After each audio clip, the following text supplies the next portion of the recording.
Malo nazaj. Zdaj tem Božiča. Kaj te vprašanja? No, tole boš moral prijeti. Najbolje. Pa sem podobite pozornost na vse strani. Spomnil. Kdo pa začel? Komentar Delo. referenduma, ne? Rezultat, vi ste podprli, to stranka je podprla. Ja, glede... Pravi, da je to nezaupnica vlade. Vlado pa gladko. Ne, to ne gre za nezaupnico, gre za to, da to sploh ne bi smel biti tema referenduma. Tle odločamo o pravicah manjšine in o tem ne more odločati večina. In obžalujem, da je bila sploh sprejeta takšna odločitev, da je sploh bil izveden referendum. Res pa je, da je ta referendum pokazal, da Slovenija ni tako svobodoljubna, liberalna, kot smo mislili, ampak da je v bistvu še lahko zelo konzervativna. In jaz se tega bojim, zlasti glede na trende v Evropi, ko se vse precej pomika v neko radikalizacijo in ta tema referenduma je ponovno samo razdelila slovensko javnost, kar pa ni dobro. Ta trend se bo verjetno... Kaj je sporočilo tega, da je domnevamo levica ostala doma, da je konzervativni bil šel na volišča? No, poglejte, jaz imam veliko znancev, ki so levo usmerjeni, pa recimo sploh niso odšli na referendum, nekateri so pa celo bili proti zakonu. Tako da to pač kaže, da ta zadeva tudi potrebuje svoj čas. Jaz sem prepričan, da razvoj gre v to smer in da bo dozorel čas, ko bo tudi slovenska javnost sprejela rešitve, ki jih je predvidel družinski zakonik. Zdaj dobivamo novo stranko na ta račun. Primc pravi, da prva zadeva, ki jo bo naredil, je, da bo, ko bo, če bo torej vstopil v parlament, poskušal ta kvorum previsok, nedemokratičen stornirati. V SDS-u se zelo veselijo nove stranke, so pravkar povedali, kaj pa vi pravite. No, poglejte, v Sloveniji pa smo navajeni, da se stranke ustanavljajo, ponavadi potem tudi hitro ugasnejo. Poglejte, stranka Desus je edina stranka od osamosvojitve naprej, ki je do danes obdržala svoje ime, ne glede na vse težave, prepreke. Kar se tiče te napovedi o ustanovitvi nove stranke, mislim, da bo šlo za stranko, ki bo zlasti konkurenčna Novi Sloveniji in se bo ta prerazdelitev podpore zgodila znotraj desnice. Bojim pa se tega, da bi ta stranka imela radikalen program. Mislim, da ne potrebujemo radikalnosti v Sloveniji. Upam, da bo ta nova stranka zmerna, da bo sredinska in da bo dejansko promovirala družinske vrednote, da ne bo šla v neko napačno smer. To lahko opazimo znotraj Evropske unije, v Avstriji, v Franciji, kaj se dogaja in jaz te prihodnosti ne želim. Ampak glede na visok rezultat, bi to lahko bila tista stranka, ki bi bila neke vrste tisti satelit SDS-ov, ki bi pripomogel, da pride čez tistih tako želenih 50% in sestavlja na koncu koalicijo? No, tako zgleda, ne? Poglejte, jaz ne verjamem v to.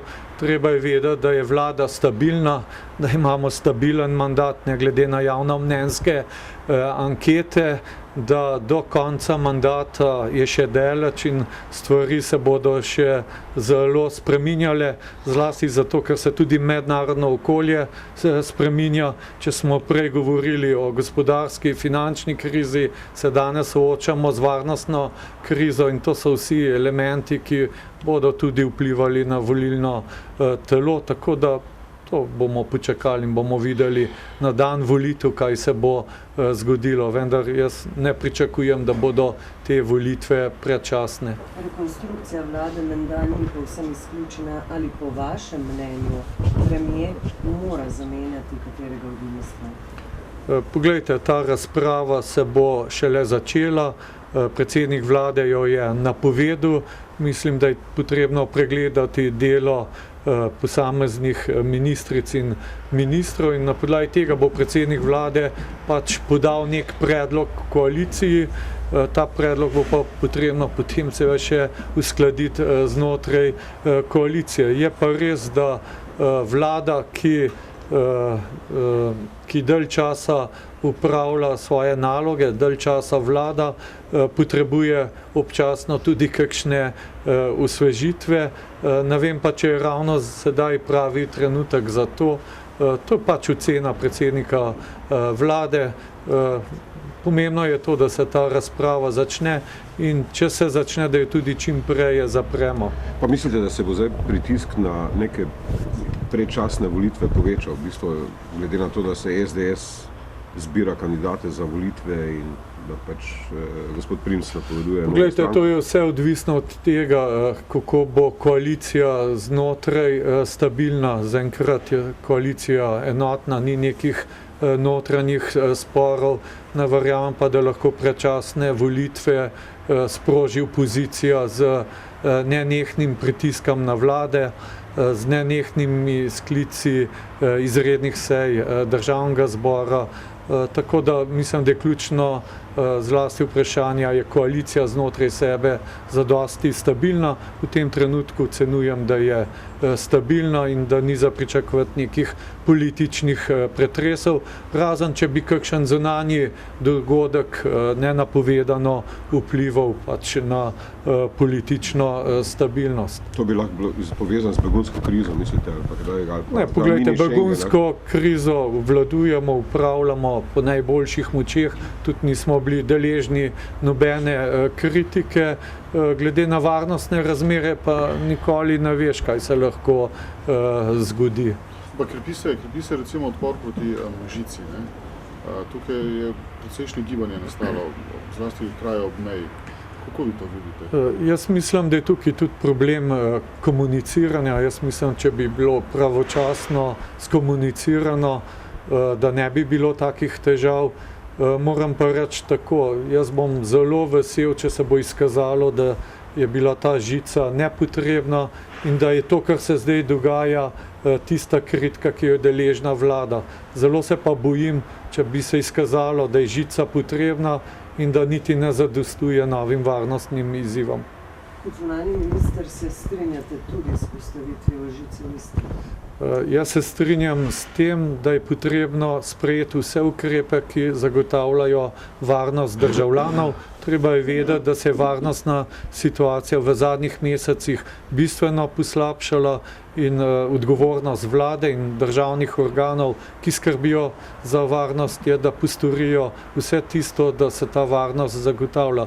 Treba pa vedeti, da so se varnostne razmere spremenile. Če smo se prej pogovarjali o finančni, o gospodarski krizi, s katero se sooča Evropska unija, se danes lahko pogovarjamo o varnostni krizi. In mi se ne moramo delati, kot da se v naši okolici nič ne dogaja. Jaz sem danes dopoldne imel pogovor z italijansko veleposlanico, kjer mi je povedala, da so ukrepi varnostni na najvišji stopni, ker veste, da je bil tam napovedan terorističen napad do novega leta.